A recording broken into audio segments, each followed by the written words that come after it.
प्रदोष व्रत करने वाले को भोजन नहीं करना चाहिए, ध्यान दीजिएगा।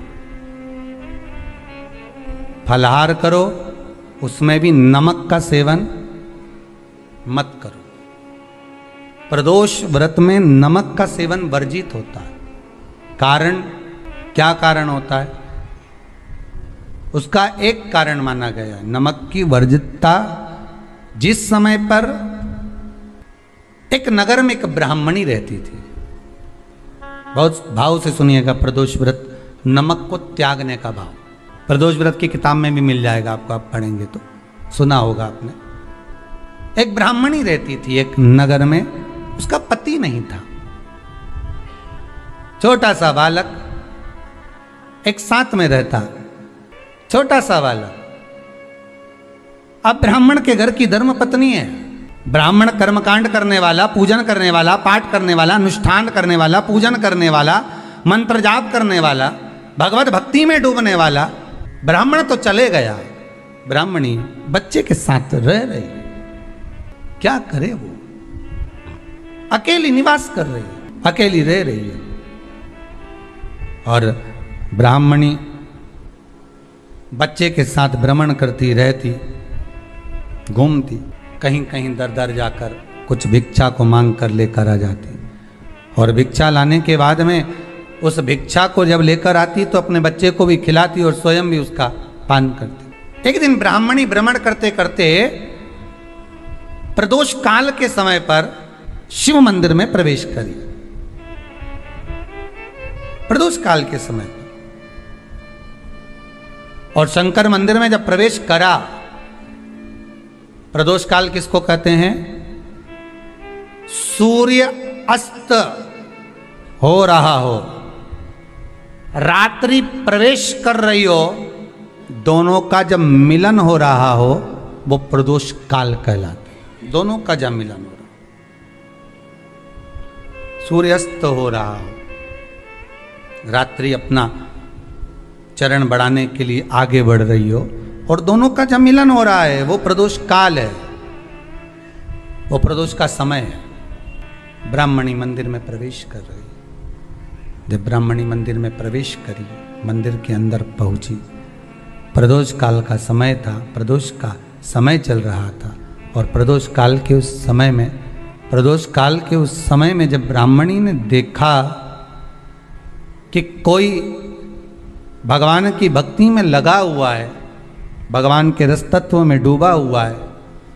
आज ब्राह्मणी के पास में कुछ पदार्थ नहीं है, अपने बच्चे का पेट भरने के लिए कुछ सामग्री नहीं है, और कुछ आस लेके वो प्रवेश करी है, कुछ आस लेकर वो अंदर प्रवेश कर जाती है। कोई ऋषि की पत्नी, कोई ब्राह्मण जन की अर्धांगिनी उस प्रदोष के समय पर शंकर का अभिषेक पूजन कर रही थी, भगवान शिव की आराधना कर रही थी, भगवान की भक्ति में डूबी हुई थी। जब भगवान शिव की आराधना में डूबी हुई है, आराधना कर रही है, ये कुछ पाने के लिए चली गई, ये कुछ पाने के लिए गई, और इसके मन में आया कि मैं कुछ, मुझे भोजन का कोई पदार्थ मिल जावे, मुझे कुछ भोजन मिल जावे, और जब मुझे भोजन मिल जाएगा तब मैं जो पाऊंगी अपने बच्चे को भी पवाऊंगी। पर जिस मंदिर में वो प्रवेश करी थी, जहाँ पर नारी पूजन कर रही थी शंकर की प्रदोष काल में, वहाँ पर पड़ी हुई कुछ वस्तु को इस ब्राह्मणी ने मांग लिया। मेरे बालक को बहुत भूख लगी है, मेरा बच्चा बड़ा भूखा है, इसके भोजन के लिए थोड़ी सी सामग्री दे दीजिए, इसके भोजन के लिए थोड़ा सा कुछ रस तत्व दे दीजिए। उसने उठाया थोड़ा सा पदार्थ, कुछ जो उसके पास में था वो दिया। जब दिया तो देने के बाद जब उसे प्राप्त हुआ, और होने के बाद में जब वो मिल गया उसको, तो उसने उस समय पर उस पदार्थ को जैसे ही मुख में लिया, लेते ही कहा, इसमें तो स्वाद नहीं है, इसमें स्वाद नहीं है। उस ब्राह्मणी ने बड़ा सुंदर एक संवाद कहा। घर का जो बड़ा होता है ना, घर का जो बड़े होता है, घर का बुजुर्ग जो होता है, घर का जो प्रथम स्थल प्राप्त करने वाला, मेन कुर्सी पर, अच्छी जगह पर जो बैठने वाला होता है ना, ब्राह्मणी कहती है वो कभी किसी वस्तु में ऐब नहीं देखता, मिनक नहीं निकालता। समाज के अन्नकूट होते हैं, समाज के जब अन्नकूट होते हैं महाराज, समाज के जब अन्नकूट होते हैं, बड़े बड़ी समाजों में जब कार्तिक महीने में अन्नकूट महोत्सव होते हैं, बहुत सारा प्रसाद बनता है। जो बुजुर्ग होते हैं ना, बड़े समझदार लोग होते हैं ना, तो अन्नकूट की जब प्रसाद खाने बैठते हैं ना, उसमें नमक नहीं भी होता ना तो नहीं बोलते कि इसमें नमक नहीं है। पर जो हमने डोनेशन दिया है, जब तुम आए थे समाज वाले तो हमने 1000 का लिफाफा दिया, 500 का लिफाफा दिया, 2000 का लिफाफा दिया और भोजन ऐसा बनवाया। एक व्यक्ति वो जो खाकर चुपचाप चले गया और एक व्यक्ति वो जिसने प्रसाद पर उंगली उठाई। इन दोनों को अन्नकूट की तारीख पे इनका नाम लिख लो और अगला अन्नकूट आए तब दोनों की दशा देखना। एक जो चुपचाप खाकर चले गया, भगवान के प्रसाद को प्रसाद मानकर, प्रभु का दर्शन मानकर लेकर चले गया, वो उन्नति की सीढ़ी पर चढ़ता चले गया। और जो मिनक निकालता रहा वो साल भर खटर पटर की जिंदगी जीता रहा। भगवान के प्रसाद में कभी भी ध्यान रखिएगा, भगवान के प्रसाद के अंतर्गत स्वाद की कोई मूलता नहीं होती। भगवान का प्रसाद स्वयं स्वाद है। भगवान के प्रसाद में नमक नहीं देखना, मिर्ची नहीं देखना, भगवान के प्रसाद में शक्कर नहीं देखना, भगवान के प्रसाद में कुछ ये नहीं देखना कि कितना माल डला, कितना घी, कितना बादाम, कितना काजू, कितना इलायची डला। हाँ, यहाँ तक शास्त्र कहता है कि भगवान का प्रसाद अगर बन रहा है तो उसकी सुगंध भी नहीं ली जाती है महाराज। यहां तक शास्त्र कहता है। जब तक भगवान उसको पानी ले तब तक उसका सुगंध भी नहीं ली जाती। और कई कई जगह तो भगवान को प्रसाद अगर सूखा सामान हाथ में आ गया, इलायची कैसी है, मंदिर के अंदर जाने वाली है भगवान को डलने के लिए, लाओ यार किसकी दुकान से आई इलायची बताओ, इलायची तो 25 बार सूंघा, हाँ हाँ अच्छी है, अब सूंघ लिया तो भगवान इसको स्वीकार करेगा क्या? अरे जम के तो बोलो। एक फूल तुमने बगीचे से तोड़ा और सोचा इसमें पहले मैं सूंघ लेती हूं, इसमें स्वाद है कि नहीं, इस फूल में गंध है कि नहीं, इसमें सुगंध है कि नहीं, और फूल सूंघ लिया, उसके बाद तुम भगवान को देखो, भगवान स्वीकार करेगा नहीं। कई कई घरों में तो हंडी से दाल चलाती जाए ने हाथ में डाल के। महाराज ब्राह्मणी ने जैसी मुख में लिया थूक दिया। ये श्रेष्ठ नहीं है। जो ऋषि की पत्नी अंदर पूजन कर रही थी प्रदोष काल, उसने कह दिया, आपका चेहरा बता रहा है कि आप ब्राह्मण की धर्म पत्नी, पर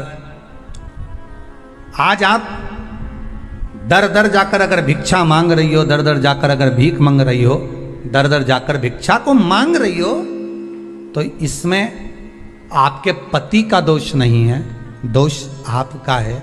क्योंकि आप भगवान के प्रसाद में भी जो स्वाद देखी थी ना, ये आपका एक जन्म का नहीं है, ये ना जाने कितने जन्म का है। ब्राह्मणी के मस्तिष्क में बैठ गया, ब्राह्मणी के उस वो कहा ना, वो बक्कल में नहीं अक्कल में बैठ गया कि ये स्वाद नहीं देखना।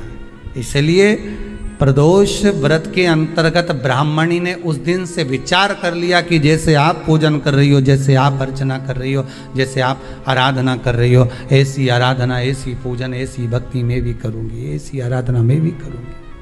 अब मैं स्वाद नहीं देखूंगी। तो प्रदोष व्रत करने वाले को ध्यान रखना चाहिए कि नमक का सेवन ना करे, भोजन ना करे, फलाहार करिए, फल का आहार करिए, प्रयास करिए। और यदि आपने व्रत का ले लिया भोजन का कि हम तो एक टाइम फलाहार करेंगे, एक टाइम भोजन करेंगे, ऐसा भी कई लोग प्रदोष ले लेते हैं, तो वो बात आपकी है, आप तक रखो, ठीक है, अपने मन तक। ठीक है, बाबा आपकी मनोकामना पूर्ण करे, वो भी भाव रखो। अरे भगवान को धन्यवाद दो कभी कभी कि तूने अच्छे घर में पैदा किया, अच्छा परिवार दिया, अच्छा पति दिया, अच्छी पत्नी दी, अच्छे बच्चे दिए, अच्छा कुटुंब दिया, घर दिया, दुकान दी, जमीन जायदाद दी, शरीर अच्छा दिया, हाथ पैर आँख नाक मुंह सब बढ़िया दिया, एक के भी निपटा के नहीं भेजा तूने। मान लो एक आध निपटा के भेज देता तो क्या झगड़ा करने ऊपर जाते? एक ही कान देता और एक गायब कर देता तो यहाँ से चिपका देता, क्या कर लेते? हाथ एक देता और एक गायब कर देता। तो क्या झगड़ा करने जाते हो ऊपर कि मुझे ऐसा शरीर दिया? नहीं, भगवान को धन्यवाद देना कि मुझे अच्छे घर में पैदा करा, कटोरा लेके वहाँ चौराहे पे नहीं बिठाया। तूने अच्छा घर दिया, 2 समय की रोटी दे रहा है, खूब जोरदार शरीर दिया, भजन करने का मुहूर्त दिया, और बचा कुचा था तो ये सियोर वाला महाराज दे दिया, कथा सुनाने वाला। शाम के समय पर प्रदोष काल में बेलपत्री के पेड़ के नीचे, चाहे शंकर के मंदिर के दरवाजे पर या शिव मंदिर में, अगर आप प्रदोष के दिन दिया लगाते हो, सोमवार के दिन दिया लगाते हो, तो ऐसा कोई व्यक्ति नहीं जिसको मेरे देव अधिदेव महादेव, मेरा विश्वनाथ भंडार नहीं भरता हो। खाली नहीं छोड़ेगा, दे देगा, भंडार भर देगा, कमी तो नहीं रख सकता, ये पक्का। पर तुम करना ही नहीं चाह, 2-4 सोमवार करो और उसके बाद के तो महाराज जी हमने तो करा था, हमको तो मिला ही नहीं। 2-1 प्रदोष करा तुमने, अरे 1 साल करो, सारे दर बदर भी तो अपन ठोकर खा कर आए, इतना साल निकाला अपन ने, और 6 महीना 3 महीना 4 महीना भगवान से निवेदन तो करो, दिल से कहो तो सरी, नी भंडार भरे तो बात दूसरी, एक बार बोलो तो। पर जगत के लोगों के सामने जाकर मत कहना, कहना तो देव अधिदेव महादेव से कहना। प्रदोष व्रत करने वाले को प्रदोष के दिन प्रयास करना चाहिए कि रात्रि के समय पर आधा घंटा, 10 मिनट, 20 मिनट जागरण करे। जागरण मतलब थोड़ा भगवान का भजन कर ले। भले 4-5 माताएं इकट्ठी नहीं हो तो अपन अकेले ही कर लो। अपन अकेले कम है क्या भाई? अपन कम पड़े, आराधना अकेले भी करो, जागरण करो। जब आपकी 11 प्रदोष हो जाए, 26 प्रदोष हो जाए, तब उद्यापन करो। उद्यापन 2 ब्राह्मणों को जोड़े से बुलाओ, ब्राह्मणों को जोड़े से बुलाकर उनके चरणों की पूजन कर कर, आराधना कर कर, सुंदर मंडप तैयार कर कर भगवान का, उसमें सुंदर रंगोली डालकर, मंडल बनवाकर पूजन करो शंकर भगवान की प्रदोष का। एक दिन पहले गणेश की आराधना करो, पूजन करो, और प्रदोष वाले दिन जो मंडल बनाए हैं पूजन अर्चना करने के लिए, जो स्थान दिया है, उसकी आराधना करो। खीर की आहुतियाँ दीजिए 108 बार। जो ब्राह्मण आए उनके माध्यम से मंत्रों द्वारा पूजन कराकर खीर की आहुतियाँ दीजिए शिव नाम महाराज। फिर ब्राह्मणों को जोड़े से भोजन कराकर, चरणों को नमन कर कर, दक्षिणा प्रदान कर कर, निवेदन कर कर ब्राह्मणों से कहें, हे ब्राह्मण देवता, आप हमें आशीर्वाद प्रदान करें कि जिस प्रदोष का हमने व्रत किया है, उस व्रत का पुण्य फल हमें प्राप्त हो। ऐसा ब्राह्मण चरण को नमन कर कर, प्रणाम कर कर उनसे अपने मस्तक पर अक्षत छुड़वाएं। फिर नमन कर कर, भोजन कराकर विदा करें। शाम को भगवान का जागरण करें। ऐसे प्रदोष व्रत का उद्यापन कर अपने जीवन को सार्थक बनाएं। ऐसा सुंदर प्रदोष व्रत का व्याख्यान वर्णन स्कंद पुराण में करा गया। वही स्कंद पुराण का प्रदोष व्रत का वर्णन आपको शिव महापुराण के इस सुंदर संवाद में किया गया।